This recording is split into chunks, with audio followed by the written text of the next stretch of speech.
menghalalkan segala cara dengan mengancam partai-partai yang coba bersikap berbeda. Ya, kebetulan banyak yang punya kasus korupsi atau mungkin kasus moral sehingga tidak berdaya. Bahkan ya, sikap menghalalkan segala cara ini termasuk misalnya menyuap secara politik kepada ormas-ormas Islam atau ormas-ormas keagamaan itu sudah terjadi. Terhadap siapa? Terhadap misalnya PBNU atau Muhammadiyah. Jadi kalau kita gabungkan, ada kriminalisasi kepada partai, pimpinan partai, anggota DPR, ada pemberian carrot atau umpan untuk bisa dioptasi. Siapa itu? Yaitu ormas-ormas.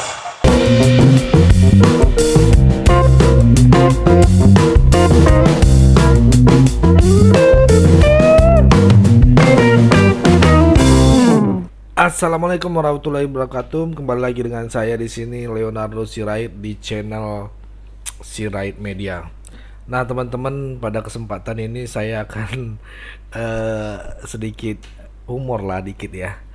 Humor dikit gitu. Ibaratnya ini saya akan bagikan video barisan para yang kecewa sama Pak Jokowi.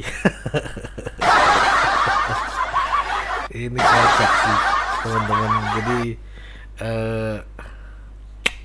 gimana ya, mereka berdemo gitu ya, berdemo di gedung istana dan juga di patung kuda, keliling lah gitu ya, menyatakan bahwa mereka minta Jokowi dipenjara. Ini sih kocak, teman-teman. Ini bener-bener buat kita ngakak lah ya, ngakak kalau saya bilang ya, bisa saya bilang ngakak ya. Maka dari itu, teman-teman, coba kita dengarkan dulu apa masukan mereka, apa yang dibilang inspirasi mereka gitu, yang di demo mereka. Yuk kita saksikan dulu cuplikan berikut ini. Hari ini kemarin kita menyaksikan bagaimana Presiden Jokowi sudah membunuh konstitusi dan menjadikan dirinya sebagai konstitusi. Tandanya adalah dari ibu kota negara, ibu kota Nusantara namanya, mereka menghina istana negara Bogor dan istana Jakarta, menyatakan istana kolonial. Padahal istana itu direbut oleh para pejuang kita yang mengorbankan jiwanya. Dan mereka, Joko Widodo, bangga menghina istana yang direbut itu. Sudah pergi pada itu dia. Dari sana Menteri Koordinator Maritim dan Investasi menghina kota Jakarta sebagai kota feodal. Padahal kota ini direbut. Puluhan ratusan pahlawan yang mengusir penjajah. Di saat yang sama menghabiskan uang rakyat 84 triliun dan untuk upacara 84 miliar untuk mengundang influencer dan mengundang para konglomerat hadir di sana untuk berpesta dan mengusir rakyat lokal tidak boleh hadir dalam upacara. Itu adalah simbol betul-betul rezim Joko Widodo sudah membunuh konstitusi dan menginjak konstitusi dan menjadikan dirinya konstitusi.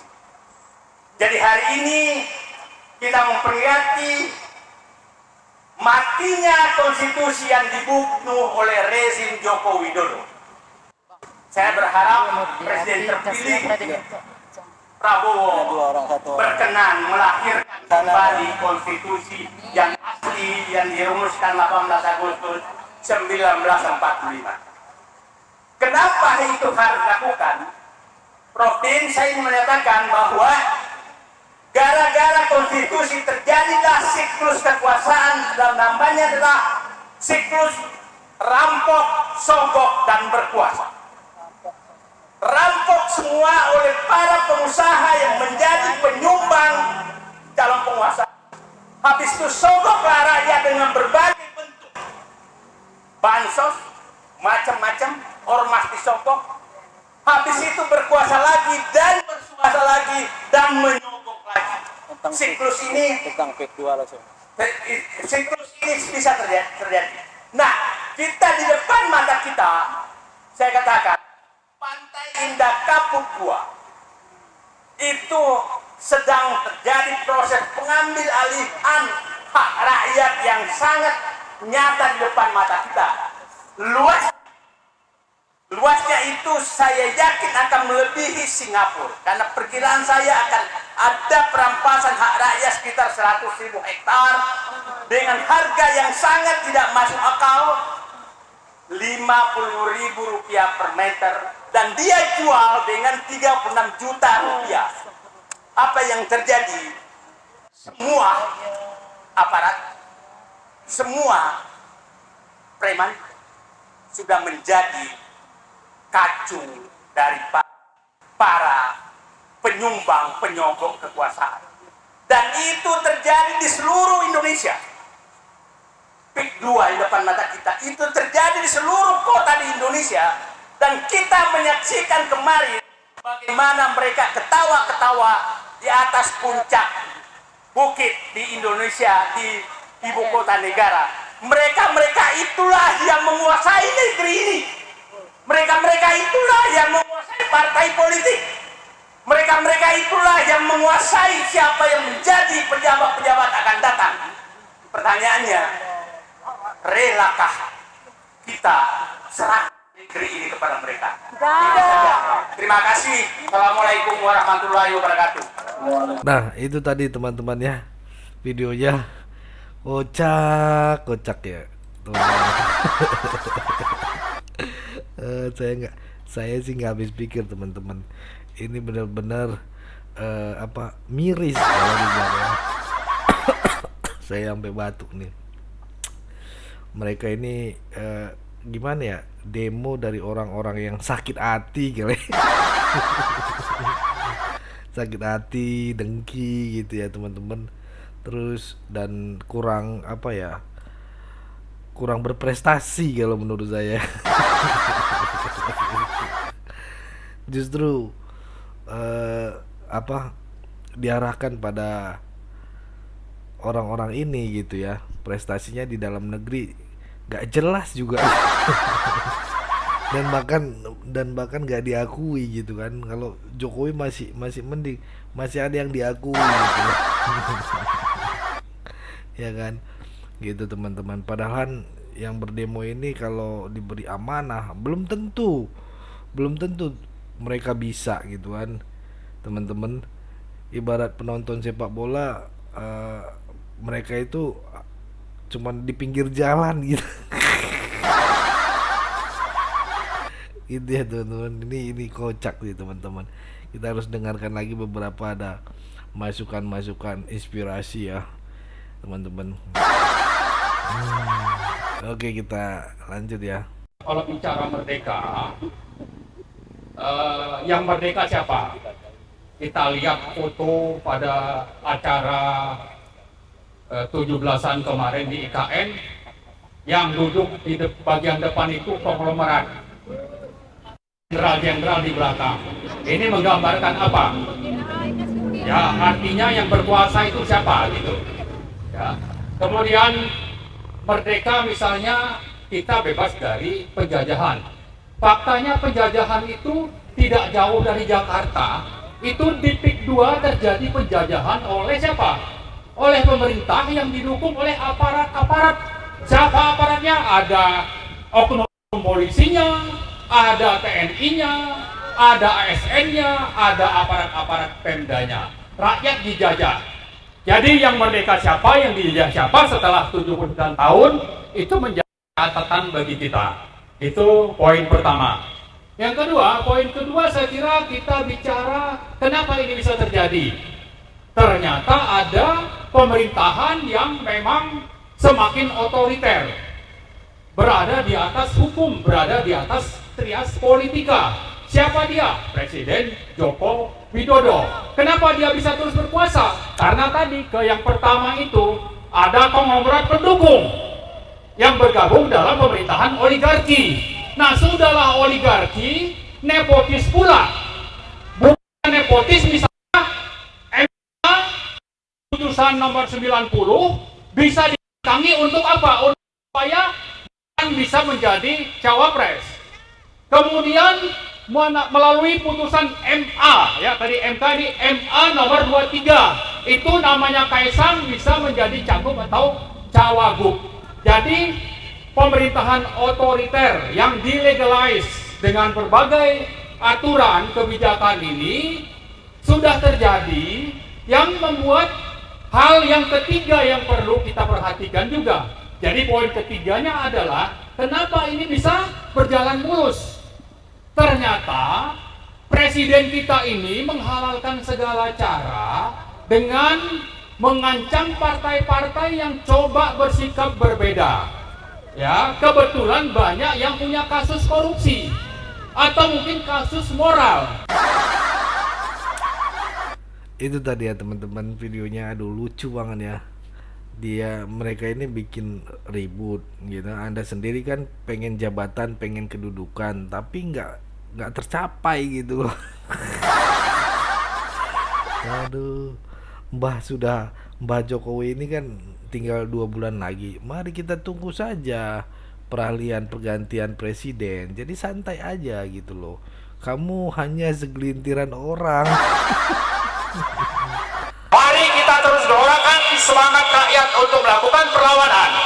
Dan setelah itu, ya kita mau supaya sang pemimpin Joko Widodo ini diadili menurut hukum yang berlaku. Karena pelanggaran konstitusi, undang-undang dan berbagai peraturan yang berlaku itu sudah lebih dari cukup untuk menangkap dan memenjarakan Joko Widodo. Saya kira itu saja yang saya sampaikan. Selanjutnya dari Wakil Gerakan Indonesia Beradab yang atas nama kita semua di sini di tengah sini menggugat peraturan pemerintah nomor 28 yang di pasalnya berpotensi untuk melegalkan kontrasepsi bagi remaja dan pelajar. Ini sungguh satu peraturan pemerintah yang sudah ditandatangani oleh Presiden yang akan merusak generasi bangsa yang akan datang. Satu peraturan pemerintah yang menjadi anti klimaks dari revolusi mental karena bersifat dekonstruksi mental. Dari atas nama kita Gerakan Indonesia Beradab,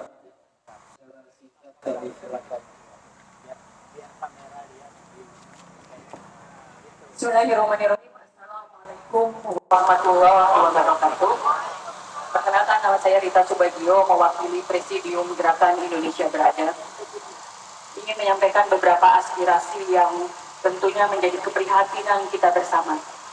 Bapak dan Ibu, di Hari Konstitusi kita ingin mengingatkan bahwa para pendiri bangsa kita tidak pernah meniatkan konstitusi kita adalah konstitusi from religion, yang bebas dari nilai-nilai agama, konstitusi yang tidak berketuhanan. Pada dasarnya, ini yang kemudian juga dibenarkan oleh beberapa hakim di Mahkamah Konstitusi ketika kami menggugat beberapa undang-undang yang terkait dengan nilai-nilai moral. Kita menggugat KUHP yang terkait dengan cabul sesama jenis, pemerkosaan, dan perzinahan. Tetapi kemudian ini ditolak oleh Mahkamah Konstitusi. Padahal kemudian seluruh hakim Mahkamah Konstitusi sepakat bahwa konstitusi kita adalah konstitusi yang godly constitution, konstitusi yang berketuhanan, konstitusi yang membawa cahaya-cahaya ketuhanan. Ini disepakati oleh semua hakim Mahkamah Konstitusi. Namun faktanya beberapa turunan dari konstitusi kita, baik dalam undang-undang selama Jokowi ini, itu yang kemudian melahirkan beberapa perundangan yang justru kemudian itu mengafirmasi, menguatkan beberapa perilaku seksual. Undang-undang atau peraturan PP 28 2024 ini hanya satu turunan saja dari banyak undang-undang yang sebenarnya sudah dibentuk sebelumnya. Yang sebagian besar undang-undang itu yang terkait dengan moral justru kemudian tadi mengafirmasi berbagai bentuk perilaku penyimpangan seksual dan kebebasan seksual. Bapak dan Ibu bisa bayangkan dalam satu peraturan pemerintah ini bagaimana kemudian ada satu pasal 103 ayat 4E yang memberikan penyediaan alat kontrasepsi bagi pelajar dan remaja. Walaupun Kemenkes kemudian berargumen ini hanya untuk remaja atau pelajar yang sudah menikah, tetapi ini tidak ada satupun dalam penjelasan pasal-pasal dan ayat ini. Jadi ini patut kita duga bahwa ini adalah pasal karet, lalu juga berkelit dengan pasal 98 yang mengatakan tentang kesehatan reproduksi terkait dengan norma agama. Tetapi ini tadi hanya sekedar stempel saja, karena berbagai undang-undang yang terkait dengan moral stempelnya ada memang. Azasnya dipakai, tetapi turunannya tidak bunyi semua. Turunan pelaksanaannya, dalam pelaksanaannya, pendampingan, edukasi dan lain sebagainya tidak pernah memasukkan azas agama sebagai bagian dari menyelesaikan masalah-masalah moral. Bapak dan Ibu, kita tidak pernah menafikan tentang berbagai kerusakan seks bebas, terus kemudian mereka yang hamil di luar nikah dan lain sebagainya. Tetapi penyelesaiannya bukan dengan kontrasepsi, bukan dengan aborsi. Jadi PP ini juga menyangkut tentang aborsi yang dikaitkan dengan kekerasan seksual. Aborsi yang dikaitkan dengan kekerasan seksual, maka di dalamnya berpotensi untuk siapa saja mengajukan dirinya sebagai korban kekerasan seksual. Bahkan para penzina sekalipun, mereka yang kemudian berzina, melakukan seks bebas dan lain sebagainya, mereka kemudian bisa mengatakan bahwa saya korban kekerasan seksual. Undang-undang ini benar-benar undang-undang yang membawa misi tentang merubah masyarakat tentang paradigma seksualitas. Ini memang mereka menargetkan ini untuk mengubah paradigma kita, paradigma masyarakat terkait dengan seksualitas. Dan ini sudah dilakukan sistematis Bapak dan Ibu sekalian, karena kami mengawal undang-undang ini sudah sekitar, tidak hanya undang-undang kesehatan, tetapi ada undang-undang tindak pidana kekerasan seksual, undang-undang PKDRT, undang-undang perlindungan anak, dan lain sebagainya, yang semuanya memasukkan beberapa hidden agenda yang sebenarnya ingin mengubah paradigma kita tentang seksualitas. Bapak dan Ibu, ini kita kalau memotret kejadian di Amerika perlu 50 tahun untuk sampai di titik pelegalan pernikahan sesama jenis. Maka kita tidak akan biarkan negara ini sampai di titik apa yang kemudian menjadi kiblat kita tentang kebebasan seksual. Bapak dan Ibu siap untuk terus berjuang bersama kita? Tolak PP 28 2024. Tolak. Saudara-saudara, dari dua hal terakhir sangat jelas adanya pelanggaran konstitusi,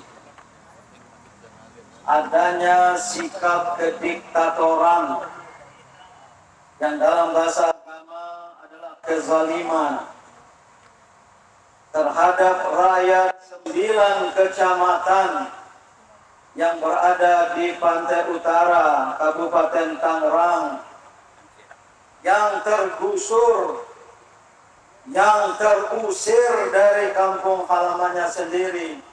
Ini yang diperjuangkan oleh Pak Muhammad Said Didu seorang, tapi Pak Said Didu Anda tidak sendiri. Yes, Allah. Kita semua, baik hadir maupun yang tidak hadir, dari GPKR, G45 dan MPDR, dan saya pribadi menyediakan diri menjadi tameng mau menjadi apa untuk perjuangan membela kesejahteraan rakyat. Karena Pak Said Didu dipanggil oleh polisi, hati saya terus terang miris. Yang membela kepentingan rakyat, mengapa dia yang dipanggil oleh polisi? Betul, itulah pertanyaan besar. Mengapa mereka, para konglomerat, para konglomerat yang ingin mengambil tanah rakyat tidak diusik-usik oleh aparat penegak hukum dan keamanan? Di mana hukum? Di mana keadilan? Maka terus terang saya menyediakan diri dan saya usulkan Pak Said Didu suatu waktu kita kerahkan rakyat di 9 kecamatan itu untuk bangkit. Didukung oleh rakyat lain yang cinta keadilan. Ikut bersama kita untuk menggugat haknya sendiri yang dalam bahasa agama Islam hifzul mal, memelihara harta benda milik kita ini adalah bagian dari kewajiban asasi seorang muslim dan muslimah. Ini mohon Bapak polisi yang hadir di sini sampaikan ke atasannya. Ya Bapak polisi, kawan-kawan saya, jelas tadi didengar, sampaikan ke atasan bapak-bapak, saudara-saudara, kalau memanggil Said Didu yang membela rakyat, apalagi sampai untuk menersangkakan, ini sungguh merupakan kezaliman. Percayalah, Allah tidak tidur. Allah tidak tidur. Mereka yang rela menegakkan kezaliman seperti ini, saya yakin tidak akan tenang hidupnya, tidak akan tenang kehidupan keluarganya. Ini yang perlu disadari. Saya mohon maaf terpaksa berbicara keras dan baru kali ini kebetulan sahabat saya Pak Said Didu, jangan berhenti. Siap. Dan jangan pernah katakan saya berjuang seorang. Siap. Yes, ada kita di belakang. Karena banyak dari rakyat ini akan membela perjuangan Bapak. Dan tolong sampaikan ke rakyat 9 kecamatan di Kabupaten Tangerang dan Serang, termasuk katanya kampung halaman dari Wakil Presiden sekarang. Kecamatan Tanara, Iya. kampungnya Pak Presiden. Wakil Presiden ini sungguh tidak dibiarkan, dan ini tidak terjadi di Tangerang, di Serang saja, di banyak tempat dari Republik ini terjadi perampasan tanah hak milik rakyat, termasuk yang di Riau itu kan Rempang. Maka mereka tidak bisa merayakan kemerdekaan karena mereka merasa belum merdeka. Di sini juga belum merdeka. Sama halnya dari gerakan Indonesia tadi, saya tidak habis pikir dan mau menangani peraturan pemerintah yang bernada dan berpotensi melegalkan berzina, membolehkan memakai alat kontrasepsi, melegalkan aborsi atas dasar kekerasan seksual. Kalau PP ini diterapkan, maka tidak lama lagi negeri yang rakyatnya beragama ini akan hancur moralnya. Ini sungguh merupakan peraturan pemerintah yang tidak bermoral, yang tidak beradab. Maka gerakan Indonesia beradab kita di depan untuk memperjuangkan ini, karena anak cucu kita semua mohon disadari akan berada pada alam seks bebas. Mereka diperkenankan, bahkan disediakan oleh negara untuk memiliki alat kontrasepsi yang tentu akan membuka peluang bagi seks bebas. Inilah saudara-saudaraku pertemuan kita. Sekali lagi walaupun tidak banyak yang hadir, kita tidak pernah kecewa. Mohon pers silakan menyampaikan bahwa yang hadir hanya segelintir, atau polisi melaporkan ke atasannya hanya segelintir. Namun saya atas nama pengarah dari DPKR dan B45 mengucapkan terima kasih kepada bapak-bapak polisi yang sudah mengawal aksi kita ini. Mungkin jumlahnya lebih banyak dari peserta. Sehingga aman ya. Aman. Terima kasih. Sampaikan nanti juga saya hubungi langsung Bapak Kapolda yang telah mengamankan acara kita ini. Syukur ya, syukur. Meskipun disuruh pindah-pindah, Pak ya. Meskipun disuruh pindah-pindah, kami rakyat yang Satu orang saja dijaga 100 polisi. memenuhi kewenangan dan tidak setianya dilakukan oleh aparat penegak hukum dan keamanan, apalagi beragama. Kebetulan langsung berhadapan, saya dan yang tidak. Ini tidak baik Ini bukan pada dari suaranya, sudut Pak. manapun, termasuk dari sudut agama. Namun apalah kita ini rakyat, tapi jangan macam-macam dan semena-mena terhadap rakyat. Oke, jaga semangat. Siap. Jangan pernah gentar. Jangan kendor semangat. Coba ikuti saya dengan teriakan Allahu Akbar. Hari ini kemarin kita menyaksikan bagaimana Presiden Jokowi sudah membunuh konstitusi dan menjadikan dirinya sebagai konstitusi. Tandanya adalah dari ibu kota negara, ibu kota Nusantara namanya, mereka menghina istana negara Bogor dan istana Jakarta, menyatakan istana kolonial. Padahal istana itu direbut oleh para pejuang kita yang mengorbankan jiwanya. Dan mereka, Joko Widodo bangga menghina istana yang direbut itu. Sudah pergi pada itu dia. Sudah pergi. Dari sana Menteri Koordinator Maritim dan Investasi menghina kota Jakarta sebagai kota feodal. Padahal kota ini direbut. Puluhan ratusan pahlawan yang mengusir penjajah.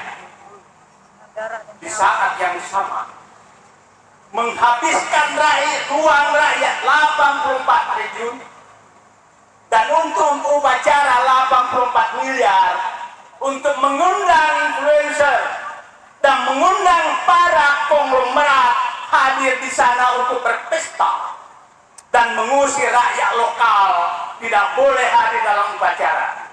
Itu adalah simbol betul-betul rezim Joko Widodo sudah membunuh konstitusi dan menginjak konstitusi dan menjadikan dirinya konstitusi.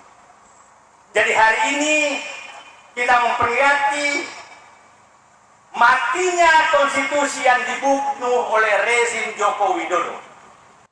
Saya berharap Presiden terpilih Prabowo berkenan melahirkan kembali konstitusi yang asli yang dirumuskan 18 Agustus 1945. Kenapa itu harus dilakukan? Prof. Din saya menyatakan bahwa gara-gara konstitusi terjadilah siklus kekuasaan dan namanya adalah siklus rampok, sogok, dan berkuasa. Rampok semua oleh para pengusaha yang menjadi penyumbang calon penguasa. Habis itu sogoklah rakyat dengan berbagai bentuk bansos, macam-macam, ormas disogok. Habis itu berkuasa lagi dan berkuasa lagi dan menyogok lagi. Siklus ini Tentang PEK 2 langsung. Seperti ini saya yakin tidak akan tenang hidupnya, tidak akan tenang kehidupan keluarganya. Ini yang perlu disadari. Saya mohon maaf terpaksa berbicara keras dan baru kali ini kebetulan sahabat saya Pak Said Didu, jangan berhenti. siap. Dan jangan pernah katakan saya berjuang seorang. Yes, ada kita di belakang. Ya itulah teman-teman ya, bagaimana pandangan kalian ya. Kalau dari komen-komen kalian ini dalam juga sih. Ini komen-komennya, mereka gerombolan yang anti pemerintah. Pemerintah yang sah ya, berjuang bukan untuk nusa dan bangsa, tapi demi untuk gerombolan HTI dan FPI yang anti Pancasila.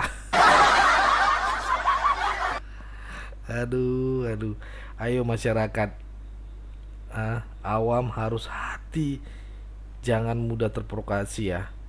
Jadi rakyat yang baik fokus kerja gitu ya, demi keluarga, dan nggak usah ikut-ikut kayak gitulah gitu ya, ikut-ikut demo. Kalau kena tangkap nanti rugi sendiri gitu, menangis sendiri. Masyarakat cuman dijadikan tumbal aja. Ayo sekali lagi, jadi warga yang baik, taat pada pemerintahan yang sah. Oke, itu aja dari saya, sampai ketemu di video selanjutnya.